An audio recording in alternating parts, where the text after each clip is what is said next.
Most Americans rely on gasoline to fuel their cars. This flashing light means the car is low on fuel, but what if there was no gas to refill the tank? That's what happened during the energy crisis of 1973. Because of global oil shortage, gas stations had a limited amount of gasoline to sell. Finally, it came down to this: a man with a car and no gas. During the crisis, President Jimmy Carter urged Americans to travel as little as possible. I'm asking you, for your good and for your nation's security, to take no unnecessary trips, to use carpools or public transportation whenever you can. The government rationed gasoline so customers could buy only a small amount of fuel, even if they needed more. Cars were lined up for miles outside of gas stations, with drivers hoping they'd have a turn at the pump before the supply ran out. With a limited gasoline supply, drivers wanted cars that used less gas. Automobile manufacturers looked for ways to make their cars more fuel efficient, which would allow cars to travel a greater distance on 1 gallon of gas. Over time, fuel efficiency improved. American car makers increased mileage by making cars and engines smaller.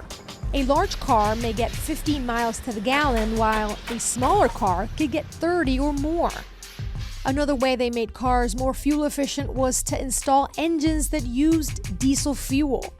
Diesel fuel burns at a slower rate than gasoline, so less fuel is used to power the car.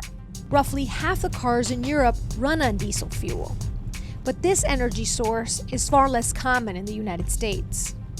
Innovators experimented with other forms of energy as well. By putting solar panels on cars, car makers could harness and convert energy from the sun to power the cars. So where do you put the gas? You don't. There's no gas. A fully charged solar-powered car can travel almost 50 miles before it needs more energy from the solar panels. But because there's only a small amount of space on a car available for solar panels, the panels don't generate enough energy to keep the car moving for long. Electricity is another alternative energy source for cars. An electric car is powered by a lithium-ion battery that is charged through an electric outlet or a battery charger. Once the car is charged, it can travel nearly 100 miles before the battery needs to be recharged. A hybrid car combines 2 or more sources of power, most commonly electricity and gasoline. Depending on how hard the car's engine is working, it'll use electricity, gas, or both, and an onboard computer determines the most fuel-efficient option. This type of car can get over 100 miles per gallon. People want cars that are cheaper to fuel, so almost every auto company is developing electric vehicles.